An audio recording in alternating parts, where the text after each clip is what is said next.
जी, हम इसको डिस्कस कर रहे थे कि स्प्रिंट की जो बेसिक फ़िलॉसफ़ी है वो क्या करती है कि आपके पास जो प्रोडक्ट बैकलॉग का एक डॉक्यूमेंट है, जिसमें सारे फीचर्स लिखे होते हैं, उसकी बेस पर आप स्प्रिंट बैकलॉग एक दूसरा डॉक्यूमेंट बनाते हैं, ठीक है? स्प्रिंट बैकलॉग में आपकी sprint in sequence wise in the form of sprint sequence wise in the form of mention होती है कि पहली स्प्रिंट कौन-सी होगी, दूसरी, तीसरी कौन-सी होगी और फिर आप उसके मुताबिक हर स्प्रिंट की आप प्लानिंग मेंशन करते हैं कि इस स्प्रिंट को हम कैसे टैकल करेंगे, इसकी मतलब रिक्वायरमेंट्स को हम डिज़ाइन में कैसे कन्वर्ट करेंगे, इम्प्लीमेंटेशन कैसे करेंगे और इसको कंप्लीट कैसे करेंगे, और इन स्टेप्स में रिटन डाउन में करते हैं और साथ-साथ वो चीज़ चलना शुरू हो जाती है और उसकी इम्प्लीमेंटेशन स्टार्ट हो जाती है। और जैसे मेंशन है कि ये आइटरेटिव है, तो ये जो भी स्टेप्स हैं, ये सारी चीज़ें इसमें चल रही होती हैं और डेली स्क्रब भी चल रहा है और उसके साथ-साथ हम इसको असेस कर रहे होते हैं, रिव्यू कर रहे होते हैं कि वेदर इसमें कोई मसला मसाइल, कोई चीज़ कमी-बेशी रह तो नहीं गई। और फिर इसकी ये स्टेजेस होती हैं, रेट्रोस्पेक्टिव यानी स्क्रम की इम्प्लीमेंटेशन है, स्क्रम का रिव्यू है, सॉरी स्प्रिंट की इम्प्लीमेंटेशन है, स्प्रिंट रिव्यू है, स्प्रिंट प्लानिंग है, स्प्रिंट इम्प्लीमेंटेशन है, स्प्रिंट रिव्यू है, स्प्रिंट की रेट्रोस्पेक्टिव। ये 4 फेजेज़ हैं। रेट्रोस्पेक्टिव में कोई चीज़ अपडेट होनी है या कोई चीज़ with the passage of time change करनी है, तो उसको आप उसको चेंज कर सकते हैं और उसको फ़ौरन क्विकली अपडेट करके इसको इस साइकिल में लेकर आएँगे और ये सारी चीज़ें। ये 4 स्टेजेस के अंदर स्प्रिंट में काम करती है। फॉर एग्ज़ाम्पल हमने कहा कि 4 स्क्रम इवेंट्स यानी स्प्रिंट प्लानिंग और उसके बाद फिर डेली स्क्रम भी है, स्प्रिंट रिव्यू है, स्प्रिंट रेट्रोस्पेक्टिव है।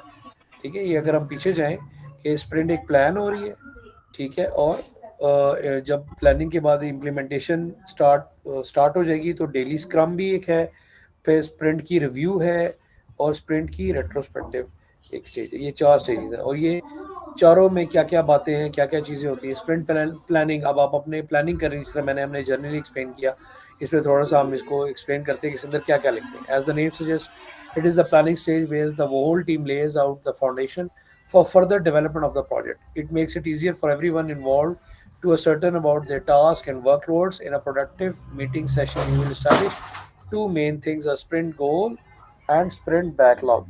ठीक है ना? तो अब आपने स्प्रिंट प्लानिंग के अंदर पूरी टीम जब बैठी होगी, सब लोग मिल बैठ के आपस में डिसाइड करेंगे कि हमने इस एक जो स्प्रिंट एक पूरा मॉड्यूल है, इसको कैसे हम इसको डेवलप करेंगे, ठीक है ना? इसको यानी फीचर को आपने एक्चुअली इम्प्लीमेंट करना होता है ना, तो इसमें क्या-क्या स्टेप्स होंगे, डिज़ाइन क्या करेंगे, डेवलपमेंट क्या करेंगे, किस तरह होगी, इसके अंदर क्या-क्या चीज़ें हम किस तरह करेंगे, कौन करेगा, हर बंदे का रोल लिखा जाएगा, रोल और फिर उसकी रिस्पॉन्सिबिलिटी। रोल होता है उसका डेज़िग्नेशन, ठीक है? कैप्टन एक रोल है।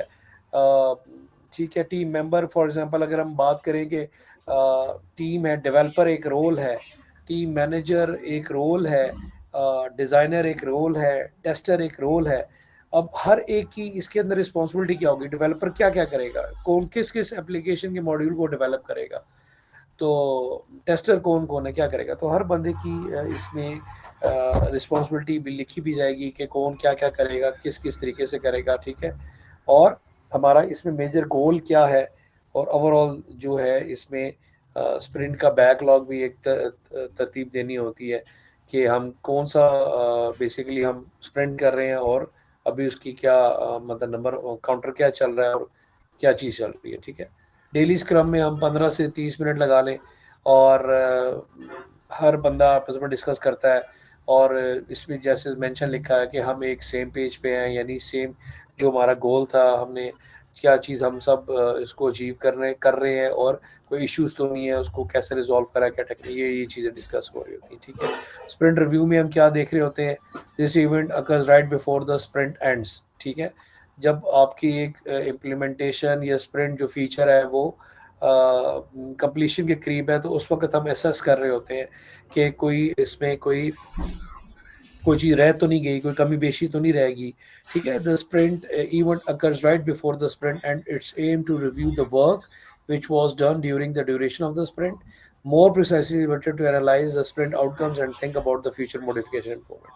ठीक है, तो स्प्रिंट को असेस करना है कि जो हमने काम प्लान किया था, जो सोचा था, वो कंप्लीट हो गया है, और हमने सारी चीज़ें इस पे कंप्लीट कर ली हैं, अभी हुआ नहीं है, कर रहे हैं कि ठीक हो रहा है सब चीज़ें कोई, और अगर इसमें कोई चीज़ फ्यूचर में किस तरह अपग्रेडेशन या इवेंट हो सकती है, सारी चीज़। मैं ज़रा डायग्राम की तरफ लेके आऊँ और वापस चलूँ तो आप इसकी डायग्राम में देखें कि कैसे होगा। ठीक है, तो एक स्प्रिंट बैकलॉग में से पहली स्प्रिंट होगी, उसकी पहले प्लानिंग हम करेंगे कि कौन क्या करेगा, किस किस तरीके से करना है, और उसकी फिर साथ एग्जीक्यूशन चलती जाएगी।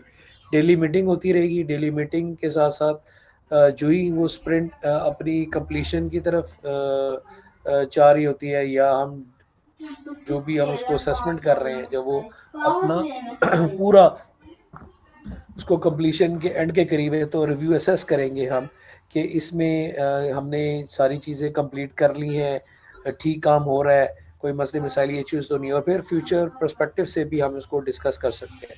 ठीक है, और इसकी फिर फोर्थ स्टेज आती है स्प्रिंट रेट्रोस्पेक्टिव। ठीक है ना, और उसमें जो है एक चीज़ हम लिखते हैं कि भाई इसमें क्या चीज़ सही हुई, क्या चीज़ गलत हुई। ठीक है, it happens right after the sprint finish, जब स्प्रिंट ख़त्म हो जाएगी, उस फीचर के बारे में रिफ्लेक्ट करके एक चीज़ एक रिटर्न में लिखेंगे, what has happened during the whole sprint, what went well and what did not. ठीक है, क्या चीज़ अच्छी हुई, क्या चीज़ बुरी हुई, और क्या चीज़ बेहतर हम कर सकते थे। यानी अगर हमारी कोई स्ट्रैटेजी में गलती है, या हमारी कोई एग्जीक्यूशन में गलती है, या क्या चीज़ उसमें हम इसको कैसे इम्प्रूव कर सकते थे नेक्स्ट टाइम के लिए, फिर ये बेहतर हो जाएगा। ठीक है, जब अब मैच तो ख़त्म हो गया, ठीक है, जब मैच ख़त्म हो जाए तो फिर मैच के बाद एक असेसमेंट, एक मीटिंग भी होती है। ठीक है, और एक मैच असेसमेंट मीटिंग भी होती है, और फिर डिस्कस किया जाता है कि हमने क्या चीज़ अच्छी की, क्या चीज़ बुरी हुई, और इसको हम कैसे चीज़ ठीक करेंगे।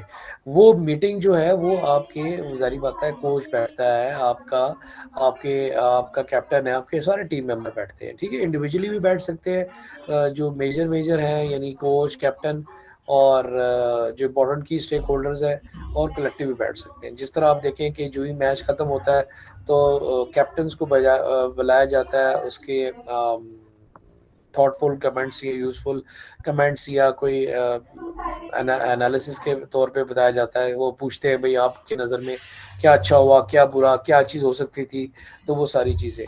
तो स्प्रिंट के बारे में भी जो है आपने प्लान कर लिया, आपने उसकी इम्प्लीमेंटेशन आप जब कर रहे हैं, और फिर डेली स्क्रम जो है उसमें क्या सारी चीज़ें डिस्कस कर रहे हैं, फिर स्प्रिंट रिव्यू आप जब स्प्रिंट कंप्लीट होने वाली है उससे पहले उसको असेस किया कि सब चीज़ें हो गई हैं कंप्लीट, और कोई चीज़ रह तो नहीं गई, फ्यूचर के पर्सपेक्टिव से भी उसको सोच सकते हैं कोई चेंज तो नहीं आ सकती।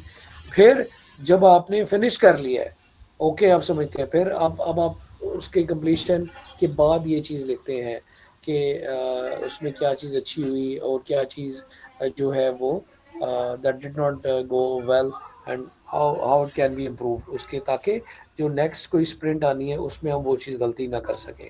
ठीक है, अगर हम असेसमेंट ही ना करें और असेस ही ना करें तो फिर हम नेक्स्ट में कैसे इम्प्रूवमेंट कर सकेंगे। ठीक है, तो ये थोड़ी सी एट द एंड जो है वो एक पूरी जो हमारी 4 जो एक्टिविटी है, स्प्रिंट प्लानिंग है, डेली स्क्रम है, स्प्रिंट रिव्यू है, और स्प्रिंट रेट्रोस्पेक्टिव है। ये 4 स्क्रम के अंदर इवेंट होते हैं, और उसके अंदर जो है हर एक का एक मकसद, एम लिखा हुआ है, और बेनिफिट्स लिखे हुए हैं। ठीक है, ये सारी चीज़ें, फॉर एग्जांपल स्प्रिंट प्लानिंग का एम यही है कि ओवरऑल ऑब्जेक्टिव डिफाइन करें उस स्प्रिंट की according to the context of that sprint. ठीक है, और क्या मकसद है, यानी कि गोल आपने डिफाइन करना है। ठीक है, सेटिंग द गोल जिस तरह लिखा भी है आपने। ठीक है, और उसमें बेसिकली जो है ओवरऑल उसकी एग्जीक्यूशन कैसे होगी, कैसे उसको अचीव करना है, वो सारी चीज़ें उसको कैसे कैरी आउट करेंगे, वो प्लानिंग के अंदर सारा लिख रहे हैं। इसका बेनिफिट यही होगा कि the team has been synchronized, maintains project control, set goals and deadlines। सारी चीज़ें जब ये हो रही होंगी तो टीम जो है वो सिंक हो रही होगी, एक स्ट्रीमलाइन हो रही होगी, उस सारे गोल को अचीव करने के लिए अचीव कर रहे होगे। ठीक है, डेली स्क्रम जो होगा उसका मकसद क्या होता है, डेफिनेटली प्रोग्रेस को जो ओवरऑल प्रोजेक्ट की प्रोग्रेस है उसके बारे में डिस्कस हो रहा होता है कि करंटली प्रोजेक्ट की प्रोग्रेस क्या है, कितना काम कंप्लीट हो गया है, ठीक है। और हम उसको देख सकते हैं कि हमारा नेक्स्ट हमारी स्प्रिंट क्या आ रही है, अपकमिंग, ये सारी चीज़ें, ठीक है। और अपडेटेड स्प्रिंट बैकलॉग ट्रांसपेरेंसी और सब चीज़ें सब डिस्कस हो रही होती हैं। तो सब चीज़ों के सब टीम मेंबर्स के साथ भी वो जब डिस्कस हो रहा होता है तो पता चल रहा होता है कि अभी हमने काम कंप्लीट कितना कर लिया, कितना रह गया, और नेक्स्ट हमारी नेक्स्ट क्या चीज़ आ सकती, ठीक है। रिव्यू में मकसद यही है कि इंस्पेक्शन करना कि भाई कोई चीज़ कोई शॉर्टकटिंग तो नहीं रहेगी, ठीक है। और कोई इसमें या फर्दर जो है इसमें क्या चेंजेस हो सकती हैं, वो चीज़ देखी जा सकती है। और बेनिफिट उसका ये है कि फीडबैक मिलेगा, और वो स्टेक होल्डर्स तक, जो टीम मेंबर्स हैं या आपके स्पॉन्सर्स वगैरह हैं, उन तक भी जो है वो चीज़ शेयर हो सकती है, उनको मदद दे सकती है फाइनल ओवरऑल में, ठीक है। और रेट्रोस्पेक्टिव में जो मकसद एम है, यानी मकसद यही है उसका कि देखा जाए कि एनालाइज किया जाए ओवरऑल उस एक स्प्रिंट को। हर स्प्रिंट को आपने ये करना है, ठीक है ना। हर स्प्रिंट की प्लानिंग चीज़ें लिखनी है, फिर डेली जो स्क्रम है उसकी चीज़ें जो डिस्कस वो चीज़ हो रही होगी ओवरऑल उस स्प्रिंट के हवाले से, क्या आपने रिव्यू में लिखना है, और उसके क्या चीज़ अच्छी हुई, क्या चीज़ उस पर कभी बेशी रहेगी, उस स्प्रिंट को टैकल करते हुए, इम्प्लीमेंट करते हुए, वो लिखना है। उसको कैसे चीज़ को इम्प्रूव कर सकते थे, उस स्टेप को, उस जो आपने कोई स्टेटमेंट लिखी, ठीक है। और ये मदद दे सकती है आपको, जो अगर आपने कोई सक्सेसफुल अचीव की है, सक्सेस हुई है, तो वो आपको फर्दर उस स्प्रिंट को या नेक्स्ट किसी प्रोजेक्ट में या उस तरह की नेक्स्ट आपने कोई स्ट्रैटेजी को आपने सक्सेसफुली किया तो नेक्स्ट में आपको रिफ्लेक्ट कर सकती है, सक्सेस में भी और फेलियर में भी। अगर कोई चीज़ आपकी गलत हुई है तो आप उसको कैसे इम्प्रूव कर सकते हैं, कैसे ठीक कर सकते थे, तो आपको नेक्स्ट में भी जो शॉर्टकमिंग्स या प्रॉब्लम आएंगी उसको आप उनकी मदद से कैसे रिजॉल्व कर सकते हैं, ये सब मदद दे देगी, ठीक है। तो बेसिकली अब इसके अंदर क्या क्या चीज़ें हो रही होती हैं, आर्टिफैक्ट जो बनाए जाते हैं। Scrum artifacts are the information that a Scrum team and stakeholders use to detail the product being developed.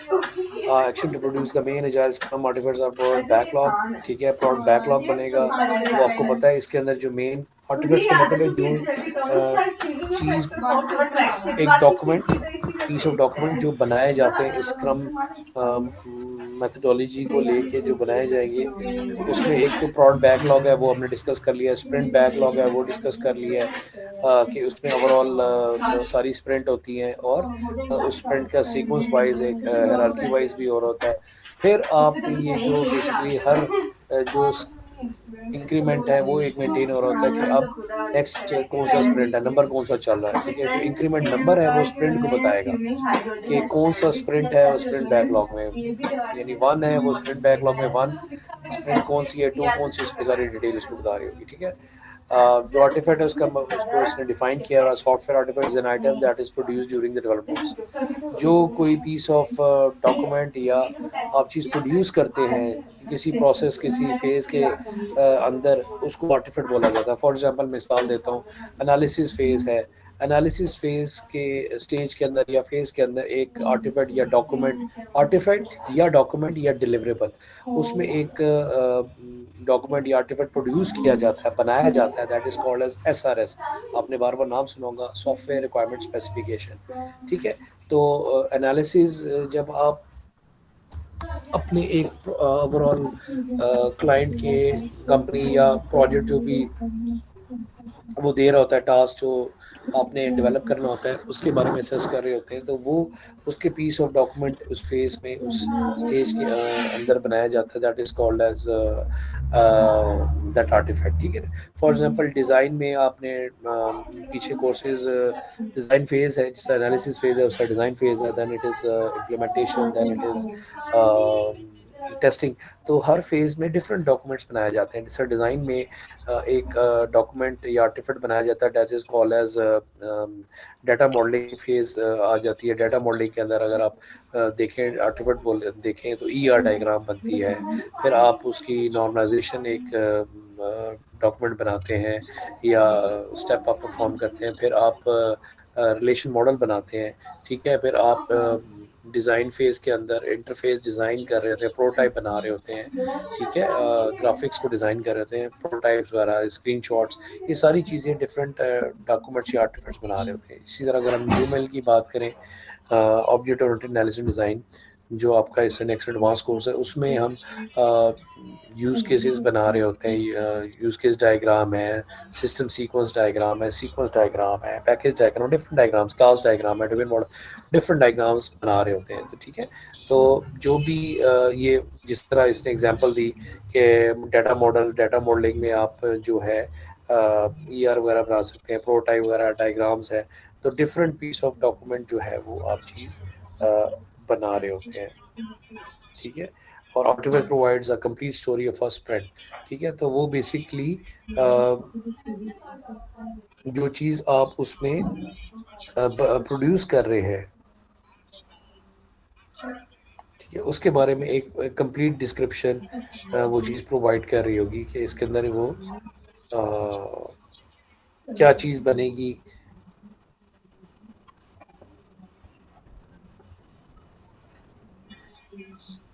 During the development process, ठीक है? एक डाटा मॉडल है, रिपोर्ट है, प्रोटोटाइप है, वर्कफ्लो डायग्राम है, डिज़ाइन डॉक्यूमेंट है, जो भी चीज़ आप एक बना रहे होंगे साथ साथ, और डॉक्यूमेंट्स जो बना रहे होंगे उसकी कंप्लीट डिस्क्रिप्शन भी साथ साथ वो प्रोवाइड की जा रही होगी, ठीक है? प्रोडक्ट बैकलॉग जिस तरह एक डॉक्यूमेंट है और वो बनाया जाता है, उसको मैंने आपको बता दिया, ये इसने डिटेल बताई है कि इसको रिक्वायरमेंट्स को लिखना है। आप रिक्वायरमेंट्स डिफरेंट तरह की हो सकती है, सॉफ्टवेयर है, हार्डवेयर है, और डोमेन रिक्वायरमेंट है। इसी तरह business product contains product backlog items ordered by the product owner based on risk, business values, dependencies, data needed. एक हिस्टोरिकल फॉर्मेट में आप उसको फीचर को एक्सप्लेन कर रहे होते हैं, ठीक है? और उसमें रिक्वायरमेंट डिस्क्रिप्शन प्रोवाइड कर रहे होते हैं किसी एक मॉड्यूल की, उसके अंदर क्या क्या और प्रोवाइड कर, रिस्क के बारे में बता सकते हैं, क्या क्या इसमें इनपुट आउटपुट रिक्वायर्ड है, वो चीज़ें बता सकते हैं, ठीक है? ये सारी चीज़ें एक नरेशन फॉर्मेट में, एक हिस्टोरिकल फॉर्मेट में, एक स्टेटमेंट फॉर्मेट में इसको एक्सप्रेस कर रहे होते हैं, ठीक है?